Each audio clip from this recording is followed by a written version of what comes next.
So over the years, I've always used a Cobra Jet. Any of my Coyote cars, whether it be my Coyote GT, which is an O2 with a engine swap, I went with the Ford Racing cold air intake. It's like 102 millimeter in diameter, worked really well. I can't remember what it was, but I eventually went to a JLT cold air intake, which is a little bit bigger. It was 110 millimeters. And then the throttle body I always used was a Super Cobra Jet monoblade throttle body. It's a way bigger throttle body in diameter compared to the cold air intake. And I've always been told that the closer you have to where the inlet tubing to the throttle body size you have, the more efficient it pulls in air. I don't know how true that is. Anyway, so with my 2019 car, I decided I was gonna go even wider. This is Steeda closed air box. It utilizes the stock air box, at least the lower half, and then Steeda has all this other stuff. It has a different filter that you put in, and it's utilizing the complete lower half of the air box. Now, as you can see, have a VMP twin 69 millimeter throttle body, and then I have this old one that I probably won't be using. I'm looking at maybe getting rid of it. And then of course I have my Cobra Jet that I have a little bit of custom stuff. It's shadow black along with the exterior of my car, and of course I have the tuner. Now I believe it's going to be, for the Steeda, the tubing is like 120 millimeters, and I think the twin 69, if math is correct, because math is hard, should be what, 138 millimeters. So hopefully I'll be able to draw even more power out of these newer cars with these setups. And if not, I can always try out this monoblade.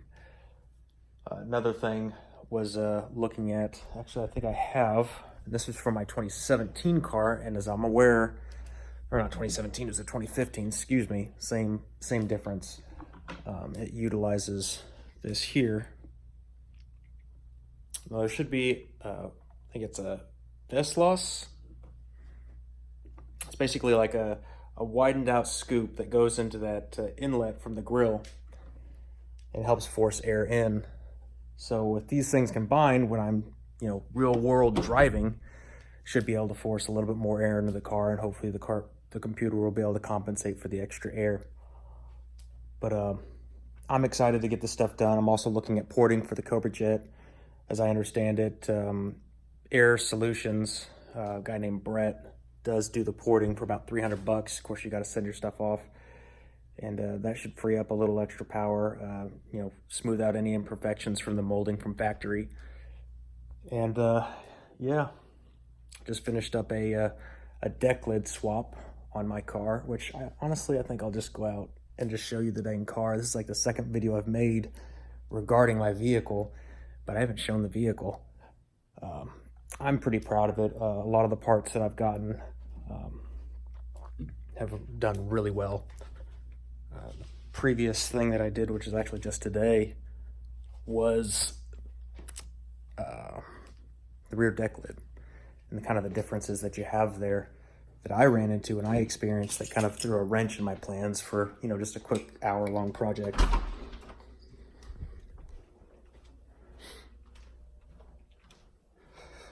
The overall is to completely debadge the thing. I don't really like the 5.0 emblems.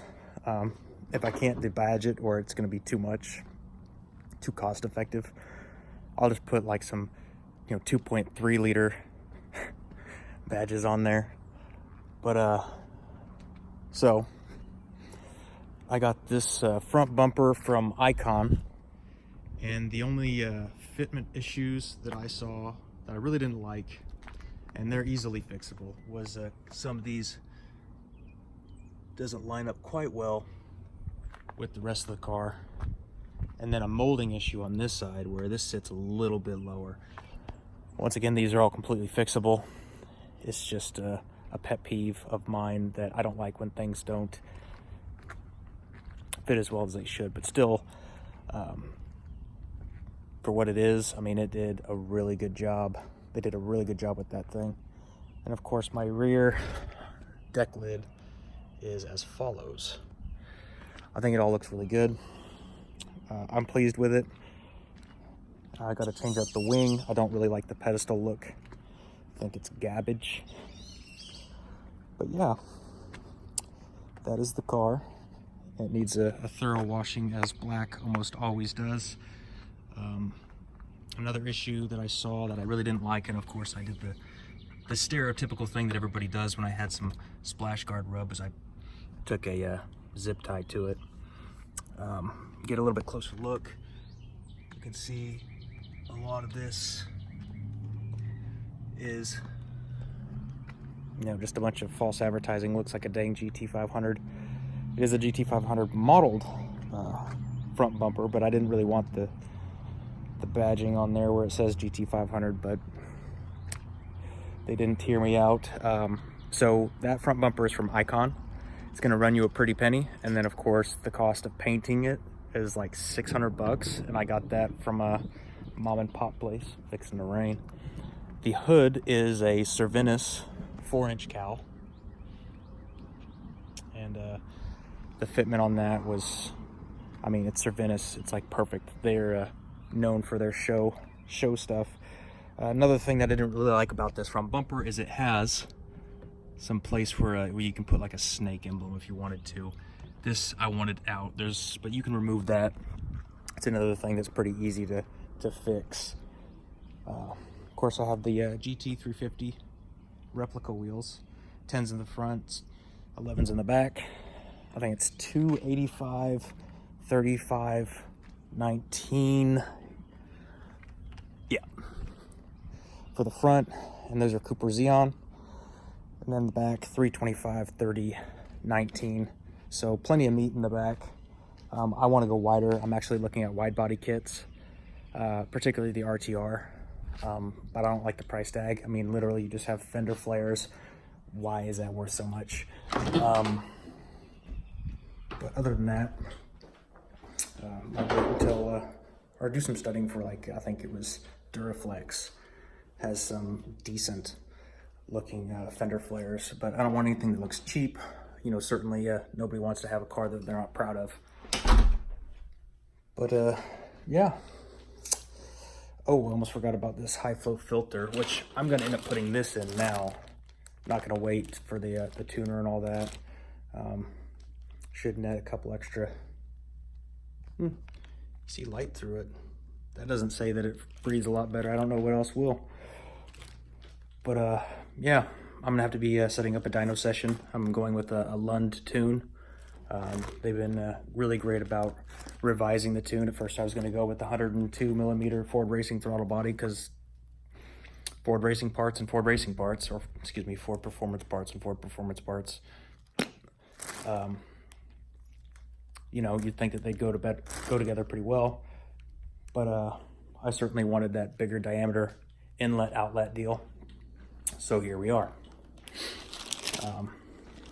But yeah, that's pretty much it.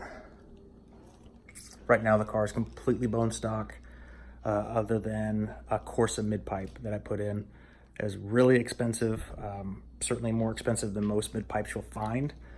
But I wanted to have Corsa long tubes, and then Corsa Extremes later on down the road. So if you want a system that's going to fit well, you have to do all the same brand, I've found over the years. Otherwise, there's a lot of cutting, heating, bending, and welding, which means fabrication, which means money. So save yourself a couple bucks and just get a system that works together well. But anyway, I'm gonna go ahead and put in this filter. Might get me a whole extra 2 or 3 horsepower. But hey, $1 per horsepower, you can't beat that. Appreciate you watching.